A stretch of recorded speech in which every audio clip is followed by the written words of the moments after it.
ये बेटियां नहीं सुरक्षित तो संस्कृति का नाश है। माता पिता को अपनी भावना बदलना पड़ेगी और तीर्थंकर ऋषभ देव के पास जाना पड़ेगा। माता पिता को अपनी भावना बदलना पड़ेगी और देश के संपूर्ण साम्राज्य को अपनी दृष्टि बदलना पड़ेगी और ऋषभ देव के पास जाना पड़ेगा। और वैचारिक जो विषमता चल रही है, इस वैचारिक विषमता को समता में बदलना पड़ेगा। वैचारिक विषमता, बेटा बेटियों में भेद, बेटा बेटियों में भेद। अतुल भाई, चक्की के नीचे के पाटे से आटा पिसता है कि ऊपर के पाटे से? बालकाओं, एक प्रश्न है। हाथ की चक्की होती ना आटा पीसने की, तो ऊपर का पाटा जरूरी है कि नीचे का पाटा जरूरी है? समझदार छात्र है। दोनों आवश्यक हैं बराबर। यदि समाज में भेद होता है, वो तो लड़की है, बालक चाहिए है, तो समाज को पता होना चाहिए, कोई भी समाज देश में हो, कि एक पाटे से कभी आटा नहीं पिसता है और मात्र पुरुष से धर्म नहीं चलेगा, मात्र नारी से धर्म नहीं चलेगा। दोनों की आवश्यकता है। जितने महापुरुष हुए हैं, नारायण हो, बलभद्र हो, तीर्थंकर हो, कामदेव हो, रुद्र हो, नारद हो, जितने महापुरुष, सबका जन्म माता पिता से हुआ है। एक भी आकाश से टपक के नहीं आए। श्री राम के भी माता पिता थे, कृष्ण के भी माता पिता थे, भगवान महावीर स्वामी के भी माता पिता थे। ऋषभ देव के पास जाना चाहिए। पंडित जी, सर्वाधिक दृष्टि प्रत्येक कक्षा में, प्रत्येक स्कूल में, कॉलेज में भगवान ऋषभ देव का चित्र होना चाहिए। जितने जैन विद्यालय के ट्रस्टीगण हैं, और कैसा चित्र होना चाहिए जहां पर महाराजा ऋषभ देव राज्य अवस्था में बैठे हुए हैं अपनी राज्यसभा में, और दोनों कन्याओं को, एक को अंक लिपि, एक को अक्षर ब्राह्मी लिपि सिखा रहे हैं। उसमें उनको मालूम चले, सारे देश को मालूम चलना चाहिए कि भगवान ऋषभ देव ने यदि पुत्रों को विद्या सिखाई है तो पुत्रियों को भी विद्या सिखाई है।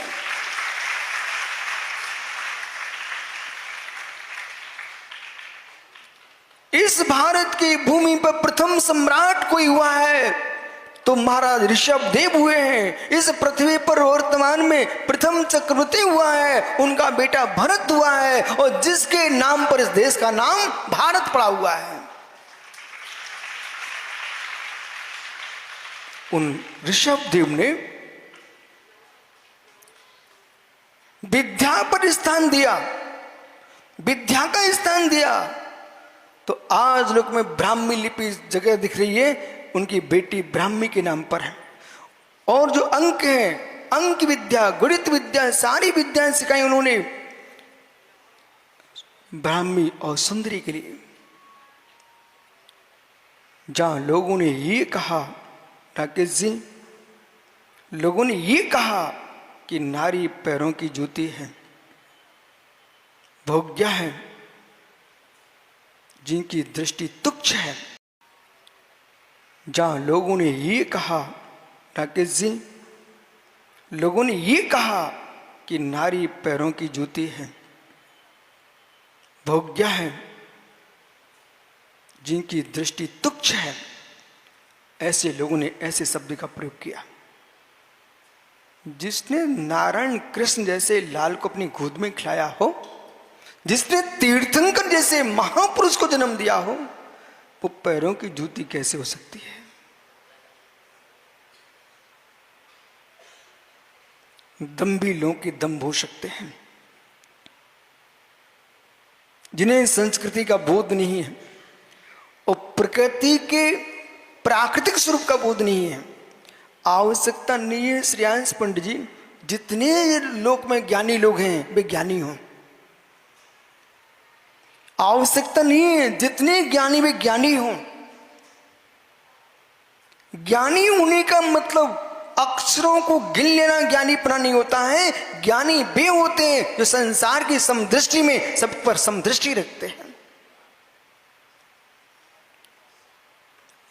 ऋषभदेव ने राज्य शासन काल में दोनों कन्याओं को शिक्षा दी। वो बेटियों के चित्र और ऋषभदेव का चित्र आर का ज्ञानमती माता जी ने आदि ब्रह्मा करके पुस्तक निकाली है, उस पर चित्र लगा हुआ है। और जब माता पिता आपको शिक्षा दे रहे हैं, और किस बात की शिक्षा? बालकाओं, बेटा जितना तुम्हारे माता पिता को दुलार तुम्हारे प्रति हो ना हो, साधु पुरुषों को सबके प्रति साम्य भाव है।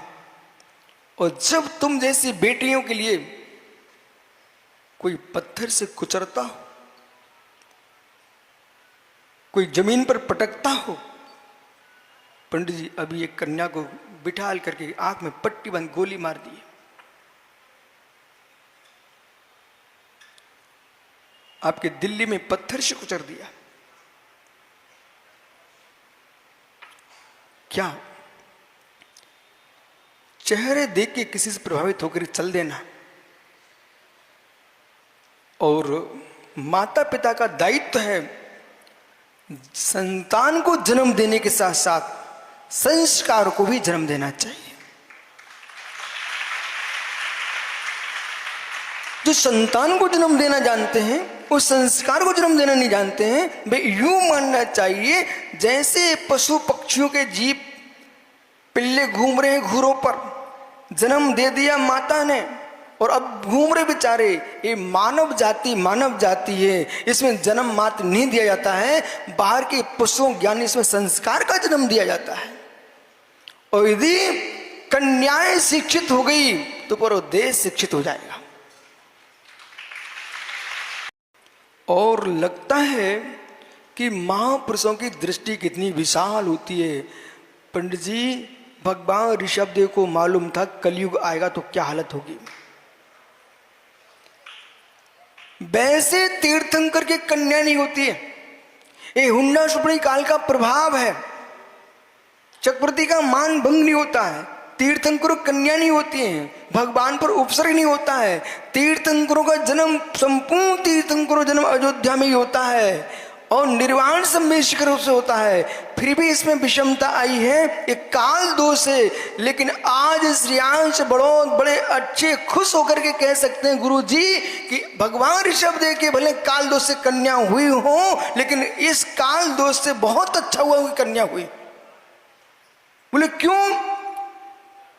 यदि तीर्थंकर इन कन्याओं को शिक्षा न देते तो जैसे सारे देश में ऐसे भी विश्व में देश है जहां नारी को मात्र भोग्या मान करके स्वतंत्रता का कोई स्थान ही नहीं है। ये भारत की भूमि है, ये तीर्थंकरों की भूमि है जहां पुरुष को नारी को समान अधिकार दिया गया है। भगवान ऋषभदेव ने शिक्षा में बराबर स्थान दिया है तो दीक्षा में भी बराबर स्थान दिया है। विश्व की पहली आर्का, विश्व की प्रथम आर्काएं दो हैं। कौन? ब्राह्मी और सुंदरी। भले तीर्थंकर किसी को दीक्षा नहीं देते, उनकी साक्ष्य में दीक्षा होती है। नहीं तो पंडित कोई ये कहने लग जाए कि ऋषभदेव ने ब्राह्मी शुरू को दीक्षा दी। तीर्थंकर किसी को दीक्षा नहीं देते हैं, तीर्थंकर पुरुष को भी दीक्षा नहीं देते हैं, महिलाओं को क्या देंगे? तीर्थंकर ने कोई व्यक्ति अपने मन की बातें ना निकालने लग जाए, पुस्तकें छापने लग जाए। तीर्थंकर तो किसी पुरुष को भी, क्या वो गंध कुटी से उतर करके कोई पुरुष को दीक्षा देने आएंगे क्या? भगवान तीर्थंकर किसी को भी दीक्षा नहीं देते हैं, तीर्थंकर की साक्षी में जीव दीक्षा लेते हैं।